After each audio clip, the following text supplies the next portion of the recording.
Hey everyone, this is David. Welcome back behind the velvet rope. Let's just get right into it today because we are joined by the one and only Amir. Yes. Hello, darling. How are you? What's going on? What is going on?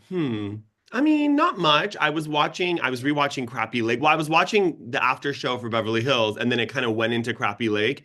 And I was like, this show's kind of funny. I forgot how funny it is. Why didn't it make it? I mean, I can tell you they feel Hmm. it didn't make it because of the simple life. That's their explanation. I'm not saying I agree with that, but their explanation is, well, Paris and Nicole came back. I mean, they came back for what? How many parts was that? Like 3 episodes? It was 3 episodes. I don't think that outshined it. I mean, they came out so much later. I just don't think people, it just wasn't a hit. It wasn't a hit. hmm You know You why? know? I think the people in the town, they weren't like, they were interesting, but they weren't like, you weren't rooting for them.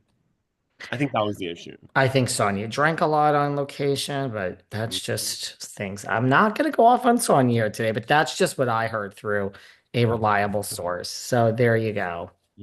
Okay. What are you most excited about out of Love Hotel, The Valley, and Vanderpump Villa? And Miami is back in June. We're going to get a trailer. We have a trailer. So what do you think about this? Are you excited for out of Vanderpump Villa, The Valley, RHOM, or Love Hotel? What are you most excited for? That's a good question. Is Miami, when is the trailer dropping? We don't know. I think any day. Okay. Well, let me think about this. No, sorry, I take that back. May. Oh, Sorry. okay. Okay. I'm Okay. focused now. May. No. Okay, nice. Okay. I'm excited about Miami. That's probably number one. I think Really? excited about Love Hotel. I don't like the host. I think I've mentioned that I've gotten into it with him. So I don't, Hmm. I'm just like, oh, he just kind of annoys me. There were so many people they could have picked, and I'm like, It's I a personally, weird pick, right? it's a weird pick. They should have picked a Bravo podcaster. That's my opinion to That host would it. be nice.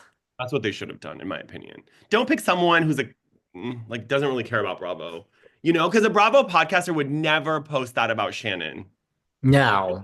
No. Oh, listen, I'm no fan of the host either. Yeah. So I'm kind of okay with that. I have to be honest with you. I'll get excited, I guess. I'm not overly excited by Love Hotel. Oh, okay. Huh. Why? Why do you think? I don't know. I guess, how can I say this? I don't know. I don't know, was everyone single that really was there? That I mean, so there's that, that like part. going in knowing that certain people weren't single. You're not going to turn down money. So no shade. If you Cash. want me to go on a show and I'm dating someone, I'll say I'm single if you want to give me some cash. Cash grab. So there's that. People do it on The Bachelor all the time. But I think knowing that hmm there's that. Look, from the edit to like, I find truly, if you really want it, I find the only interesting part about it really is Shannon. And like, I really do feel finding someone for Shannon after John is an interesting concept. Absolutely. Why couldn't she just do it alone? Well, that's kind of what I'm getting at.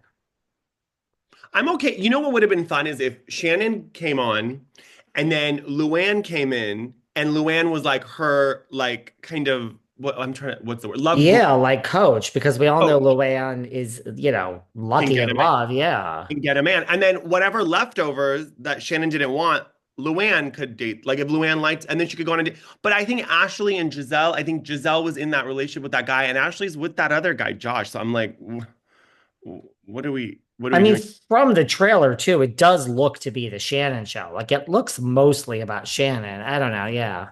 Mhm. So I don't know. I I think I'm guess excited about Vanderpump Villa more than Love Hotel. If I had to pick. I think I'm most excited, I think I'm really excited about the Valley. I hmm am. I mean, I love Kristen Doty, and I just think all this stuff with Jackson, Brittany, and Grant, we've heard about it ad nauseum, but it will still be interesting to watch. And I think the whole thing with this whole thing, Michelle and Jesse are like the most interesting ones to me. Like They're that so apparently fun. she gets paid $1,500 a night to sleep with a billionaire, and he's an alcoholic. This is interesting. And now she has a podcast, so I don't know. Now she has a podcast. Imagine that. I mean, I talked about this ad nauseum on my own and with so many other people, but you know, the reunion is going to be over and we're heading into a new season of Beverly Hills. What do we think? I mean, what do we think as we head into the next season? Are we excited for no Garcelle and maybe they're going to have to hire somebody new? Right, right. What do we think is going to happen here? Hmm. The thing with Garcelle, you can leave. I mean, I think every housewife should leave after 5 seasons. I think that's the perfect number. I think even with TV shows, remember Sex and the City, it was 6 seasons, done. 5 or 6 seasons. The longer you stay, the more you become Teresa Giudice, you become Kyle Richards, untouchable. I don't like that. I'm like, everyone should be able to ask you questions about what you're doing in your life, what's going on, updates. So I think 5 seasons is a good time to go, but I don't like that she left before the reunion. Because now I'm like, why am I going to watch this and have you try to resolve stuff if you're going to walk out and not come back?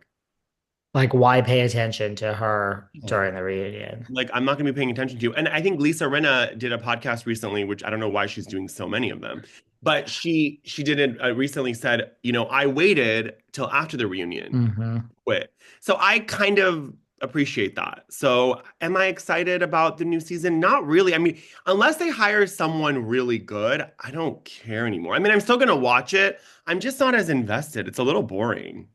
It's a little boring. Something needs to, I mean, I feel like Garcelle leaving solves their problem, just like when Rinna left. It's kind of like, what are we going to do? I mean, you and I talked about this. I don't think they would have gotten rid of her, so I think they would have brought everyone back, but I do think she was the weakest link at this point. So it almost solves the problem for them. Totally. And so I feel that, like, look, I feel that when someone says, like, when, apparently, like, Bo says to her, Bo says, well, if I were Dorit and PK, I would have sued you, for saying this about their house. I'm sure she's like, well, I mean, this is just my feelings. I feel like, look, I feel it's a muddy water of did you leave on your own? Did you not? I mean, leaving on your, it's just regardless of that. But I feel she says, well, I'm not going to sit here. This is now real life stuff. You're threatening to sue me. And I also feel, and I really do feel this, I feel that when that is coming from Bose, Mhm. and Garcelle knows how this business works. And she's sitting there and she's like, so next season, it is going to be black woman against black woman. And she's like, I am not sitting around for that narrative because I've had a career in Hollywood for decades before this. I will have a career afterwards. And I know how you producers are. I know how this is going to go. And I'm not having that on this show with me. I Right. do feel that that was part of her, like, I'm not doing this on TV. 100%. And that's smart. And I think the producers are probably counting their lucky stars because they don't have to fire a black woman because that's another narrative. That NBC Universal fired the first black woman on Beverly Hills. Like it could be a common narrative. And listen, we've made a lot of progress in Hollywood and entertainment, but not really in some ways. So I think, Bo's made a good point. She's like, you have two black women on a cast, there's four other white women, but no one talks about them being too much. So I think, and again, I think Bose and Erica going on Watch What Happens Live, I think Bose has gotten the heat, all of the heat, instead of Erica, who said a lot of the crazy stuff. Yes, Bose didn't interject and defend her, Garcelle, but I don't think sending paragraphs about how Bose is not a good black woman and bringing up race and then being racist to her makes any sense. Because I talked to Bose's assistant and he was like, we're getting paragraphs of homophobic to him, racist paragraphs from these Bravo fans about not defending Garcelle. So if you care about a black woman, it's weird to then bully another black woman. So I think some of these Bravo fans are a little confused. But I do agree with you.